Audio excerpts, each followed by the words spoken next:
രണ്ടാമത്തെ വിഭാഗം ഇഖ്ലാസോടുകൂടി ചെയ്യും, പക്ഷേ ഇത്തിബാ ഉണ്ടാവുകയില്ല.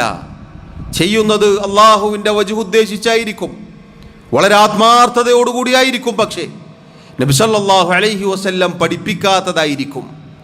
അങ്ങനെ ഒരു പ്രവർത്തനം ഒരാൾ പ്രവർത്തിച്ചാൽ ആ പ്രവർത്തനം അള്ളാഹു സ്വീകരിക്കുകയില്ല, അഹ്സനു അമൽ ആയിത്തീരുകയില്ല.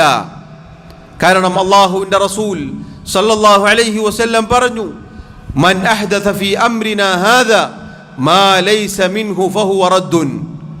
നമ്മുടെ ഈ കാര്യത്തിൽ അഥവാ മതത്തിൽ, ദീനിൽ ആരാണോ പുതുതായി വല്ലതും കടത്തിക്കൂട്ടിയത് അത് തള്ളപ്പെടേണ്ടതാണ്. പണ്ഡിതന്മാർ വിശദീകരിച്ചതുപോലെ അവനെയും അവൻ കൊണ്ടുവന്ന ആ പ്രവർത്തനത്തെയും തള്ളപ്പെടും. മറ്റൊരു റിവായത്തിൽ കാണാം, മൻ അമില അമലൻ ലൈസ അലൈഹി അംറുനാ ഫഹുവ റദ്ദുൻ.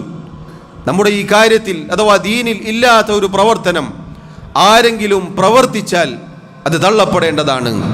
എന്ന് പറഞ്ഞാൽ ഈ ദീനിൽ പുതുതായി ഒരു കാര്യം ഉണ്ടാക്കുവാനോ ഉണ്ടാക്കി വെച്ചത് പ്രവർത്തിക്കുവാനോ പാടുള്ളതല്ല. അത് റദ്ദുൻ അഥവാ മർദൂദുൻ, തള്ളപ്പെടേണ്ടതാണ് എന്ന് അള്ളാഹുവിൻ്റെ റസൂൽ സല്ലല്ലാഹു അലൈഹി വസല്ലം അറിയിക്കുന്നു. അതിനാണ് സഹോദരങ്ങളെ പുത്തനാചാരങ്ങൾ ബിദ്അത്ത് എന്ന് പറയുക. ഒരാൾ ഇഖ്ലാസോടുകൂടിയാണ് ചെയ്യുന്നത്, പക്ഷേ നബി സല്ലല്ലാഹു അലൈഹി വസല്ലം പഠിപ്പിക്കാത്തതാണെങ്കിൽ അത് ബിദ്അത്താണ്.